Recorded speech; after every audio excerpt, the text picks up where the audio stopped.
नमस्कार। हम इस वीडियो में फिर लेबर एंड इंडस्ट्रियल लॉ के बारे में चर्चा करेंगे। Labour and industrial law first में हमने यहाँ पर देखा कि किस प्रकार से लेबर लॉ के अकॉर्डिंग इंडस्ट्रियल डिस्प्यूट को कैसे निपटाया जा रहा है।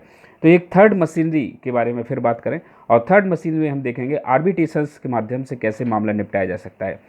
आर्बिट्रेशंस में पंच निर्णय के माध्यम से मामला निपटाया जाता है, और पंच परंपरा बहुत प्राचीन समय से हमारे देश में चली आ रही है। जब न्यायालय सिस्टम नहीं हुआ करते थे उस समय पंचों के माध्यम से मामले निपटाए जाते थे, और पंचों के माध्यम से जो डिसीजन दिए जाते थे वो एकदम सभी पक्षकारों को मान्य होते थे, क्योंकि ऐसा माना जाता था कि पंच परमेश्वर होता है, और जो भी पंच के रूप में वहाँ पर पंचायत करने के लिए बैठता है उसमें परमेश्वर का जो भाव है वो वहाँ पर आ जाता है, और इसलिए सभी पक्षकार उसको मानने के लिए बाध्य हो जाते हैं।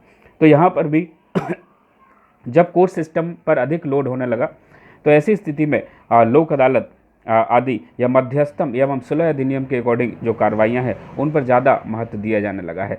तो यहाँ पर लेबर एंड इंडस्ट्रियल लॉ में भी इंडस्ट्रियल डिस्प्यूट निपटाने के लिए सेक्शन 10A, पहले लेबर लॉ में ये कॉन्सेप्ट नहीं था, लेकिन इंडस्ट्रियल डिस्प्यूट एक्ट 1947 में 1956 में अमेंडमेंट किया गया, संशोधन किया गया, और उसके सेक्शन 10A में जो ये आर्बिट्रेशंस मशीनरी है, ये जो पंच निर्णय के माध्यम से मामले निपटाने की व्यवस्था है वो वहाँ पर इंक्लूड कर दी गई है।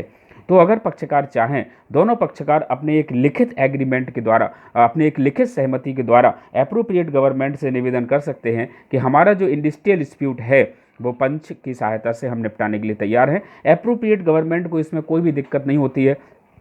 पंचों के नाम जो होते हैं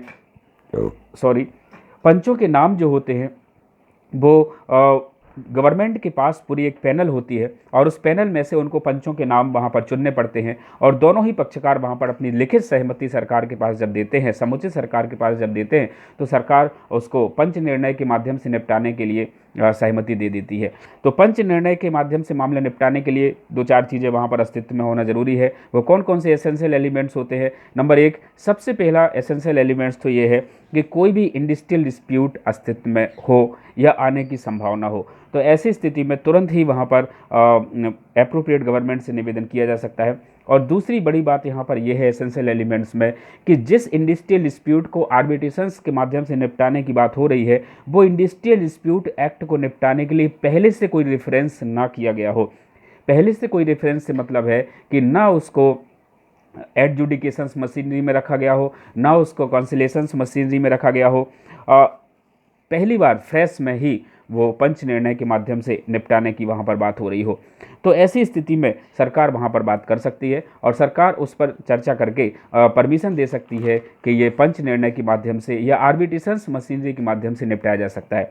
अब बात यहाँ पर आती है कि पंच जो होते हैं उनमें क्या क्वालिफिकेशंस होना चाहिए। तो इंडस्ट्रियल डिस्प्यूट एक्ट 1947 में कहीं पर भी पंचों की क्वालिफिकेशंस के बारे में बात नहीं की गई है, लेकिन फिर भी एक क्वालिफाइड पंच वहाँ पर होना चाहिए, जिससे कि वो लेबर लॉ का मामला बड़े अच्छे से निपटा सके। और उसके लिए मुख्य बात यही है कि वो एक तो पूर्ण रूप से वयस्क हो, स्वशिक्षित हो, और लेबर लॉ के बारे में उसको अच्छा खासा अनुभव हो, लेबर लॉ के बारे में वो बहुत जानकारी रखता हो, तब कहीं जाकर के उसको पंच बनाया जा सकता है।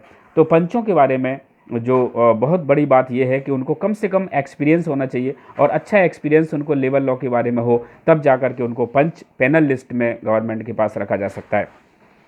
अगली बात ये उठती है कि पंच कितने होना चाहिए। तो पंच पहले ये व्यवस्था थी कि पंच कितने रख सकते हैं ये पक्षकारों के ऊपर डिपेंड करता है। एक एक भी रख सकते हैं, दो दो भी रख सकते हैं, सम संख्या में पंच रख सकते हैं, विषम संख्या में भी रख सकते हैं।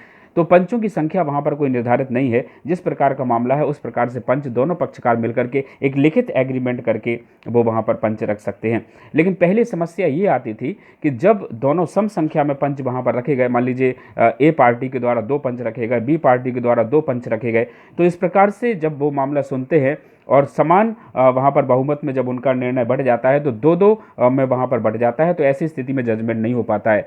तो फिर इंडस्ट्रियल डिस्प्यूट एक्ट 1947 में फिर से संशोधन किया गया 1982 में, और उसमें सेक्शन 10A में सेक्शन 1A और जोड़ दिया गया, और उसमें ये निर्धारित कर दिया गया एक एम्पायर पंच की नियुक्ति का प्रावधान वहाँ पर कर दिया गया। एम्पायर पंच की नियुक्ति का प्रोविजंस पहले नहीं था, तो बड़ी दिक्कत होती थी, महीनों वो प्रक्रिया चलती थी, पंच उसके मामले को सुनते थे और फिर जाकर के जिस पक्षकार ने जिस पंच को बुलाया है वो उसके पक्ष में निर्णय दे देते थे और दूसरे पक्षकार ने जिस पंच को बुलाया है वो उसके पक्ष में निर्णय दे देते थे, और इस प्रकार एक सम संख्या में डिसीजन होने की वजह से वहाँ पर कोई भी एक निर्णय नहीं हो पाता था। तो ऐसी स्थिति में ये 1982 में कॉन्सेप्ट रखा गया कि एक एम्पायर पद, ऐसी स्थिति में एक एम्पायर पंच की नियुक्ति वहाँ पर की जाएगी। अगर वहाँ पर समान संख्या में पंचों के निर्णय बढ़ चुके हैं तो वहाँ पर फिर एप्रोप्रिएट गवर्नमेंट को आवेदन किया जाएगा और एप्रोप्रिएट गवर्नमेंट फिर अपनी तरफ से एक पंच उस मामले में नियुक्त करेगी और फिर वो पंच पूरा मामला सुनेगा और फिर वो जिस साइड निर्णय देगा उस साइड वहाँ पर मेजॉरिटी हो जाएगी और वहाँ पर निर्णय उस पक्ष की ओर हो जाएगा। तो ये जो 1982 में संशोधन किया गया, इससे बहुत बड़ी राहत मिली कि पंचों के माध्यम से मामले अब पूरी तरह से निपटाने की कोशिश की जाने लगी। और जैसे ही पंच वहाँ पर मामला डिसाइड कर देते थे तुरंत वो मामला वहाँ पर इफेक्ट नहीं रखता था। इसके बाद उसको तुरंत लिखित में एप्रोप्रिएट गवर्नमेंट के पास भेजा जाता था। एप्रोप्रिएट गवर्नमेंट उसका गजट नोटिफिकेशंस करती थी और गजट नोटिफिकेशंस के बाद वो सभी पक्षकारों के ऊपर बाध्य हो जाते थे और सभी पक्षकार फिर उसको मानने के लिए बाध्य हो जाते थे। यहाँ तक अगर हम बात करें तो समझौता जो वहाँ पर हुआ है या जो पंचों के माध्यम से जो वहाँ पर निर्णय आए हैं, सभी पक्षकार उसको मानने के लिए बाउंड हैं और उनको मानना ही पड़ेगा। ये प्रोविजंस भी इंडस्ट्रियल डिस्प्यूट एक्ट में किया गया है। अब आगे हम अगर बात करें तो अगर मान लीजिए जिस बात को लेकर के वो डिस्प्यूट हुआ है उस बात को लेकर के अगर स्ट्राइक या लॉकआउट्स वगैरह वहाँ पर चल रहा है, स्ट्राइक और लॉकआउट से भी बहुत महत्वपूर्ण सब्जेक्ट टॉपिक है जिसके बारे में हम अगली वीडियो में बात करेंगे। तालाबंदी, स्ट्राइक या लॉकआउट मीन्स तालाबंदी और स्ट्राइक मीन्स हड़ताल। तो अगर उसी बात को लेकर के जो बात वहाँ पर पंचों में निपटाने के लिए एप्रोप्रिएट गवर्नमेंट के द्वारा दे दी गई है, अगर उसी बात को लेकर के अगर संस्थान में, कारखानों में, इंडस्ट्रीज़ में अगर उसी बात को लेकर के हड़ताल या उसी बात को लेकर के तालाबंदी चल रही है तो वो तत्काल प्रभाव से वहाँ पर शांत कर दी जाएगी या साइलेंट कर दी जाएगी, रोक दी जाएगी। क्योंकि जब तक वो मामला वहाँ पर डिसाइड ना हो जाए तब तक उस बात को लेकर के कोई भी स्ट्राइक या लॉकआउट नहीं किया जा सकता है।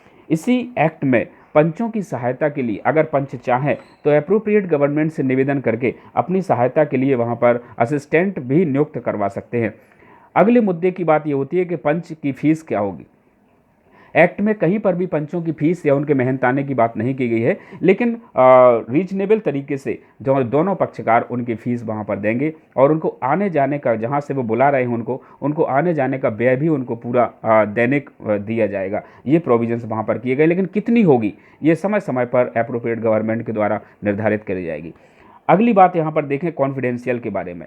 अगर दोनों पक्षकार अगर निवेदन करें तो उनका पूरा मामला या उनका पूरा निर्णय पूरी तरह से गोपनीय रखा जा सकता है, जिससे कि लोगों तक वो बात ना पहुँचे और आराम से वो मामले वहाँ पर निपट जाए। तो ये कॉन्फिडेंशियल रहेगी पंचों की पूरी प्रक्रिया या पंचों का निर्णय, ये सेक्शन 21 में स्पष्ट कर दिया गया है। इनकी प्रक्रिया क्या होगी, कैसे ये काम करेंगे पंच। जहाँ तक पंचों की प्रक्रिया की बात है, पंचों की जब प्रक्रिया वहाँ पर उस मामले को निपटाने की चल रही है, पंच दोनों पक्षकारों को बुला करके तुरंत दूसरे पक्षकार को नोटिस जारी करके जब तक दोनों पक्षकार वहाँ पर सामने नहीं होंगे पंचों की कार्रवाई आगे नहीं बढ़ाई जाएगी। पूरी तरह से छानबीन होगी, पूरी तरह से एविडेंस मंगाए जाएंगे, सिविल न्यायालय की तरह जो भी पावर है वो पंचों के माध्यम से अपनाए जाएंगे।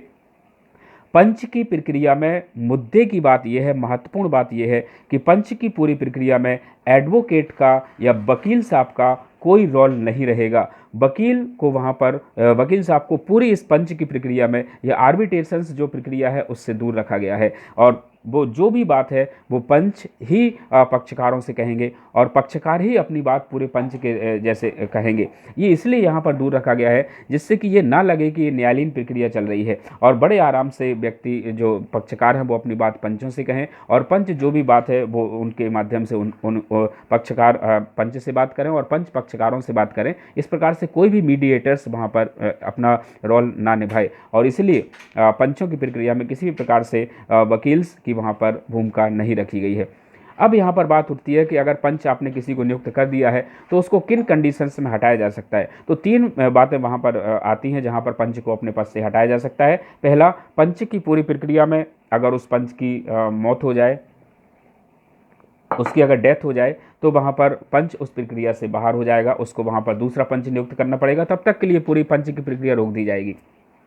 अगर वो पंच पागल हो जाए तब भी उस पूरी प्रक्रिया से उसको बाहर कर दिया जाएगा। और तीसरी महत्वपूर्ण बात, अगर वो पंच निष्पक्ष ना रह जाए, वो पक्षपात करने लगे, तो भी पंच को उस पूरी प्रक्रिया से बाहर कर दिया जाएगा। बस पक्षकार एक आवेदन देंगे एप्रोप्रिएट गवर्नमेंट को, और एप्रोप्रिएट गवर्नमेंट तुरंत उनका एक नोटिफिकेशन जारी करके उनका नाम वहाँ पर तुरंत काट देंगे और एक नए पंच की नियुक्ति वहाँ पर करवाई जाएगी। अगली बात यहाँ पर आती है कि पंचों के माध्यम से पूरी मामला सुन लिया गया है, तो अब आगे क्या होगा। पंच पूरी प्रक्रिया वहाँ पर पूरी फाइल तैयार करके, लिखित में पूरी फाइल तैयार करके एप्रोप्रिएट गवर्नमेंट के पास भेज देंगे। एप्रोप्रिएट गवर्नमेंट 1 महीने के अंदर उसका गजट नोटिफिकेशंस कर देंगे, और जैसे ही उसका गजट नोटिफिकेशंस होगा, वो पंचों के द्वारा जो निर्णय दिया गया है, जिसको अवार्ड कहते हैं, AWARD, पंचों के द्वारा जो निर्णय दिया गया है उसको अवार्ड कहते हैं। और फिर जैसे ही उसका प्रकाशन हो जाएगा, वो अवार्ड वहाँ पर लागू हो जाएगा और दोनों पक्षकार उस अवार्ड को मानने के लिए बाध्य हो जाएंगे। तो इस प्रकार से आर्बिट्रेशन मशीनरी के द्वारा कैसे इंडस्ट्रियल डिस्प्यूट निपटाया जाएगा, इसके बारे में हमने आज बात की। अगली वीडियो में हम बात करेंगे स्ट्राइक और लॉकआउट। नमस्कार।